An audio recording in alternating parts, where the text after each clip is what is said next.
Hello hi everyone, स्वागत है आपका विस्तृत एजुकेशन के यूट्यूब चैनल पर। आज के इस वीडियो में हम आगे डिस्कस करेंगे लाइब्रेरी साइंस के कुछ क्वेश्चंस को, जो कि हमने प्रीवियस वीडियो में भी किए हैं। आज की वीडियो में यूनिट 2 स्टार्ट करेंगे, उसके एमसीक्यू क्वेश्चंस को सॉल्व करेंगे।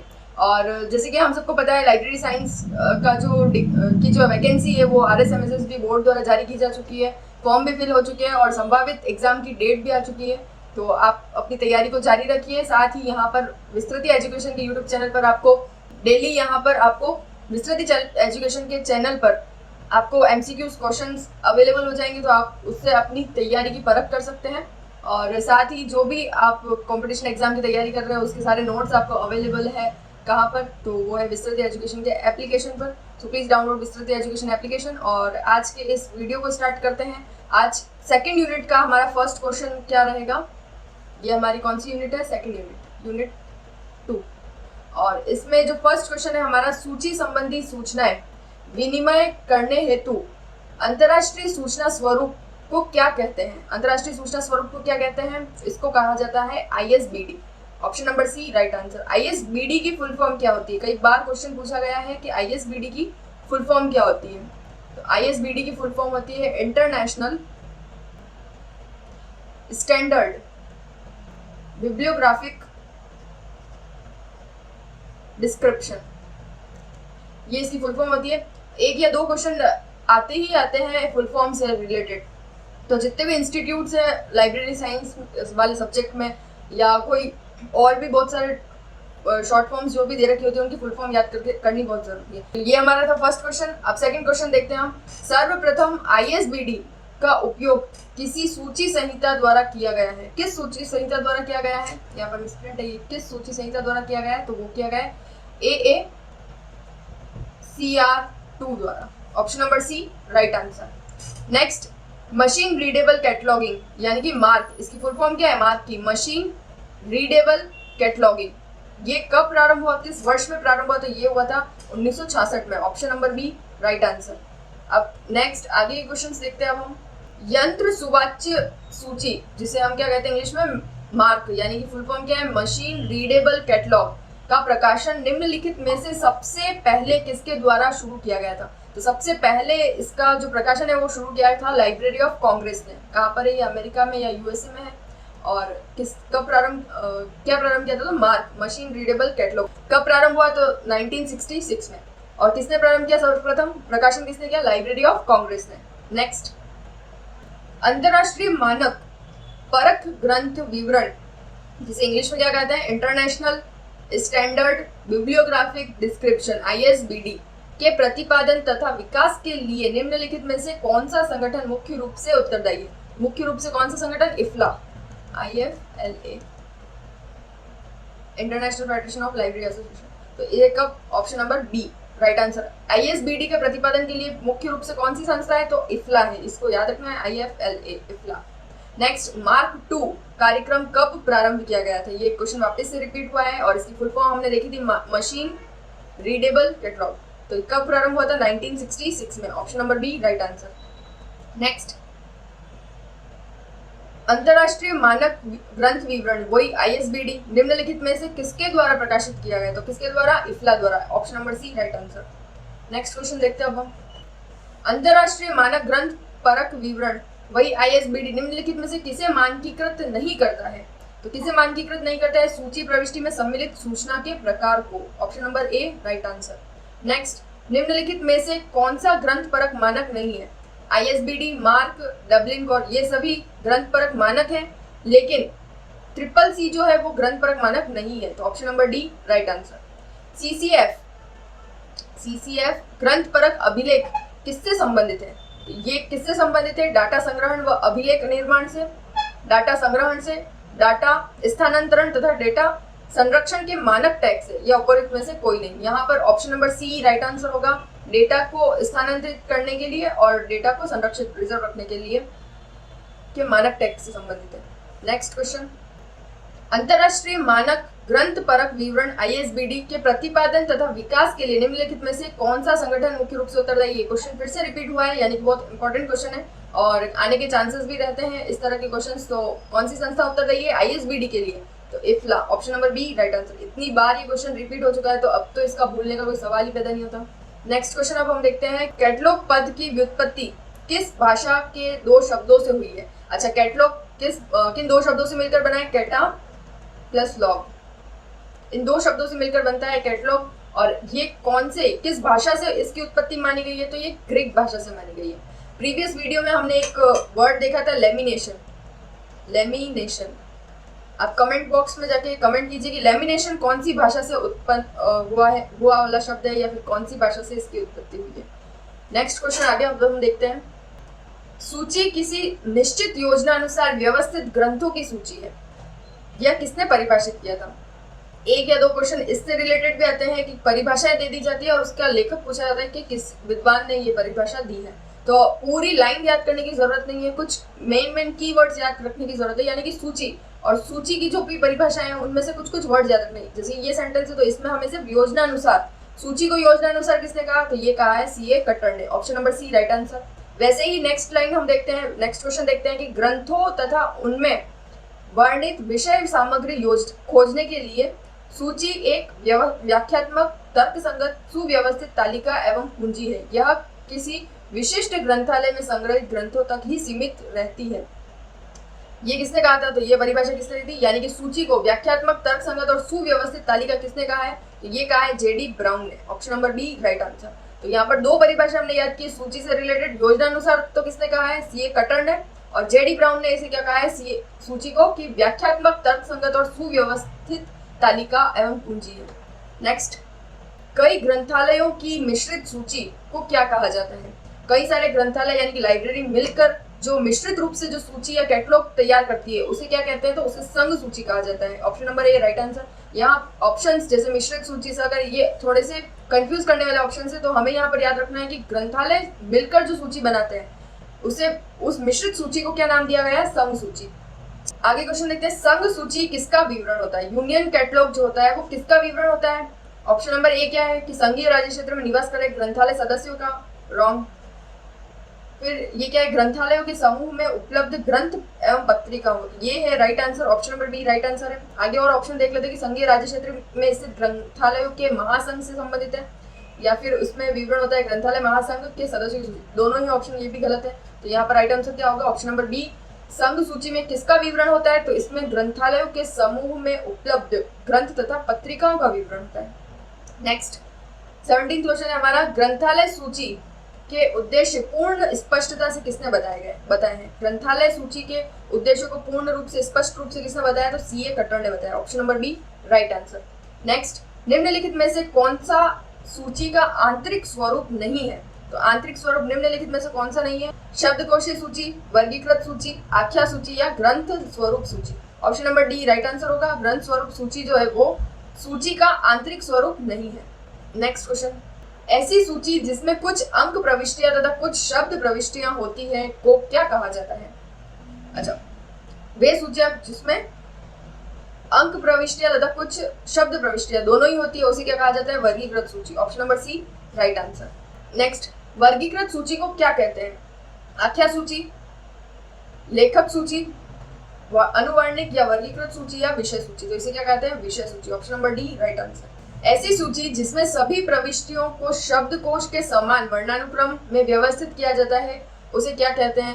वर्गीकृत सूची कहते हैं। अनुवर्णिक या वर्गीकृत सूची, लेखक सूची या उपयुक्त में से कोई नहीं। तो यहाँ पर option number D right answer होगा कि उपयुक्त में से कोई ऑप्शन नहीं है इसका जो राइट आंसर है। नेक्स्ट, असमान बताइए निम्नलिखित में से असमान क्या होगा? तो आख्या सूची, लेखक सूची और विषय सूची ये सभी एक किसी ग्रंथ या पुस्तक से संबंधित है, लेकिन संघ सूची जो कि हमने पढ़ा था कि सभी ग्रंथालय मिलकर जो उनकी जो मिश्रित सूची होती है उसे कहते हैं। यहाँ पर डी ऑप्शन थोड़ा असमान है। नेक्स्ट, इसमें भी असमान बताना है। पत्रक सूची, वर्गीकृत सूची, मुद्रित ग्रंथ एवं पंजिका सूची या पुलिंदा नुमा सूची। तो इसका राइट आंसर होगा option number B right answer, वर्गीकृत सूची।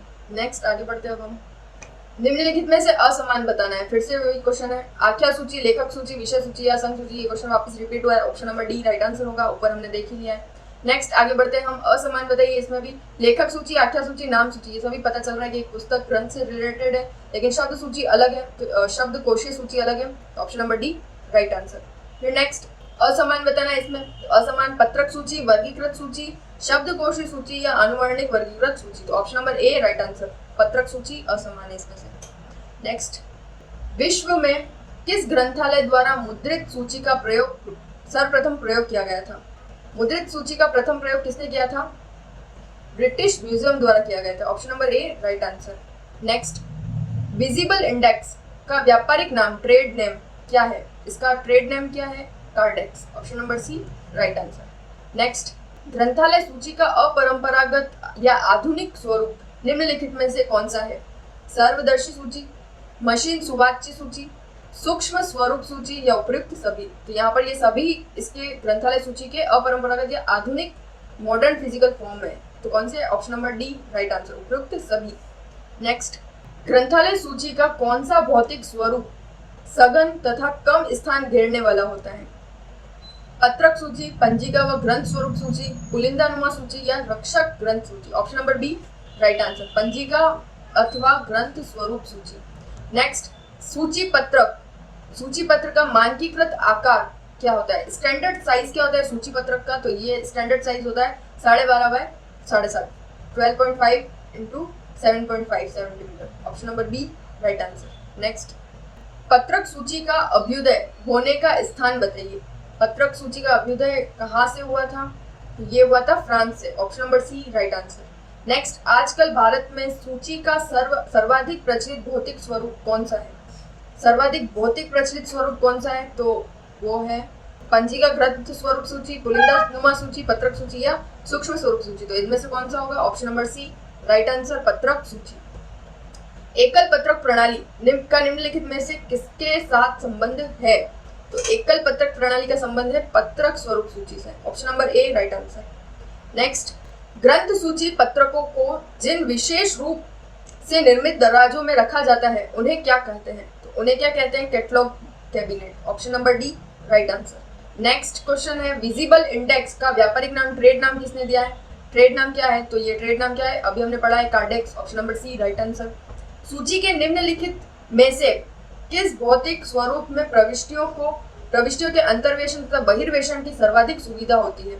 सर्वाधिक सुविधा इसमें कौन सी किसमें होती है? तो पत्रक सूची में होती है। Option number B right answer. Next, निम्नलिखित में से सूची का अपरंपरागत स्वरूप कौन सा है? अपरंपरागत स्वरूप कौन सा है सूची का? रजिस्टर सूची, पत्रक सूची, पुलिंदानुमा सूची या फिर उपयुक्त में से कोई नहीं। ये सभी अपरंपरागत स्वरूप नहीं, ये सारी परंपरागत स्वरूप है। किसके सूची के? तो उपयुक्त में से कोई नहीं। Option number D right answer. OPAC का पूरा नाम, OPEC, ओपेक का पूरा नाम, जैसे कि मैंने पहले भी कहा था वीडियो में कि काफी क्वेश्चन फुल फॉर्म से भी आते हैं, एक या दो क्वेश्चन तो आते ही आते हैं। तो इसमें भी आ गया क्वेश्चन कि ओपेक की फुल फॉर्म पूछी है इसमें। ओपेक की फुल फॉर्म क्या है? Online public access catalogue. Option number B right answer. इससे पहले इसका ओपेक का पूरा नाम क्या था? ओहियो था। ऑनलाइन की जगह क्या था? ओहियो। बाद में इसको वर्ल्ड बेसिस पर ऑनलाइन कर दिया, online public access catalogue. Next, पाठ्य सामग्री को सूक्ष्म स्वरूप प्रारंभ होने का वर्ष बताइए। पाठ्य सामग्री के सूक्ष्म स्वरूप का प्रारंभ कब हुआ था? तो ये हुआ था 1953 में, 1953। Option number D right answer. Next, निम्नलिखित में से असमान बताइए। असमान बताना है तो इसमें पत्रक सूची, वर्गीकृत सूची, मुद्रित ग्रंथ तथा पंजिका सूची और पुलिंदा सूची। निम्नलिखित में से कौन सा असमान है? तो बी ऑप्शन सही होगा, वर्गीकृत सूची असमान है इनमें से। Next, SR. रंगनाथन द्वारा प्रतिपादित सूची का नवीनतम उपसूत्र कौन सा है? रंगनाथन द्वारा जो नवीनतम उपसूत्र दिया गया वो कौन सा है? पुनः स्मरणमान का उपसूत्र। Option number D right answer. Next, समानार्थकता की समस्या का निवारण निम्नलिखित में से किस उपसूत्र द्वारा किया जाता है? तो वो किस उपसूत्र द्वारा किया जाता है? वो किया जाता है व्यष्टिकरण का उपसूत्र। Option number C right answer. CCC CCC के अनुसार शीर्षक के चयन के लिए निम्नलिखित में से किस उपसूत्र पर निर्भर रहना अधिक समीचीन है? ये किससे समीचीन संबंधित है? तो इसमें है निर्धारिता के उपसूत्र से। Option number C right answer. Next, वह प्रक्रिया जिसके अनुसार कोई ग्रंथालय सक्रिय संग्रह की पुनर्संसाधन के लिए पहचान करता है? कौन सी प्रक्रिया है जिसमें ग्रंथालय सक्रिय संग्रह की संसाधन के लिए पहचान करता है? तो option number B right answer होगा, रसाकर्षण का सिद्धांत। Option number B right answer. पुनः स्मरण के उपसूत्र का संबंध किससे है? जो पुनर्स्मरण जो कि ऐसा रंगनाथन द्वारा दिया गया है वो किससे संबंधित है? वो सूचीकरण कैटलॉग से संबंधित है। Option number C right. निम्नलिखित में से कौन सा कैनन रंगनाथन द्वारा नहीं दिया गया है? कौन सा कैनन रंगनाथन द्वारा नहीं दिया गया? Canon of comprehensive, consistency, contest और करेंसी। निम्नलिखित में से कौन सा नहीं दिया है रंगनाथन द्वारा? तो option number A right answer होगा। कॉम्प्रिहेंसिव वाला रंगनाथन द्वारा नहीं दिया गया। नेक्स्ट क्वेश्चन आगे देखते हैं अब हम। कौन सा उपसूत्र सूची प्रविष्टियों के व्यवस्थापन से संबंधित है? कौन सा उपसूत्र संबंधित है प्रविष्टियों के व्यवस्थापन से? तो ये है प्रबलता का उपसूत्र। Option number D right answer. Next आगे देखते हैं अब हम।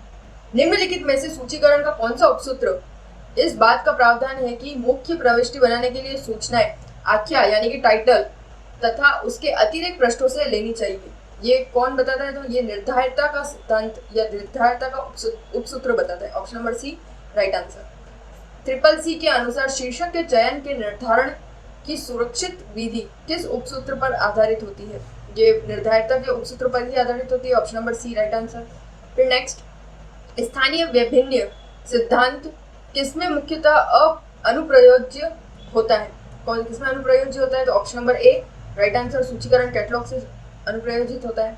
नेक्स्ट, किसी विशेष स्थिति के लिए दो या अधिक वैकल्पिक नियम उपलब्ध हो तो उनमें से उस नियम को प्राथमिकता दी जाए जिसके द्वारा जनशक्ति, सामग्री, मुद्रा तथा समय सभी को एक साथ विचार करते हुए एवं उपयुक्त महत्व देते हुए समग्र मितव्ययिता प्राप्त होती हो, उसे क्या कहा जाता है?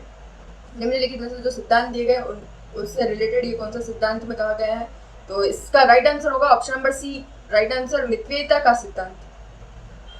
नेक्स्ट क्वेश्चन, निर्धारिता के उपसूत्र के अनुसार ग्रंथ का कौन सा पृष्ठ सूचना का मुख्य स्रोत है? ग्रंथ का कौन सा उपसूत्र मुख्य स्रोत है? वो है option number B right answer, आख्या पृष्ठ। Option number B right answer. वांछित शीर्षक का उपसूत्र किससे संबंधित है? वांछित शीर्षक का उपसूत्र किससे संबंधित है? पाठकों के दृष्टिकोण से संबंधित है कि टाइटल या शीर्षक देखकर कौन किस तरह से बुक को पढ़ना पसंद करेगा। तो पाठकों के दृष्टिकोण पर आधारित होता है। Option number D right answer. Next, निम्नलिखित में से कौन सा सूचीकरण का उपसूत्र नहीं है? वांछित शीर्षक का उपसूत्र, प्रबलता का उपसूत्र, व्यष्टिकरण, ये सभी तो उपसूत्र किसके हैं? सूचीकरण के। लेकिन पृथक्करण का उपसूत्र इसका ऑप्शन सही नहीं है। तो option number D right answer होगा। तो आज की वीडियो में बस इतना ही। इस बार हमने 50 से भी ज़्यादा 55 क्वेश्चन समथिंग सॉल्व किए हैं। नेक्स्ट वीडियो में हम सेकंड यूनिट के आगे के MCQs को डिस्कस करेंगे, उन्हें सॉल्व करेंगे। Thanks for watching our video. If you like this video, do like, share and subscribe our Vistriti education YouTube channel and please download Vistarthi Education application. Thank you so much.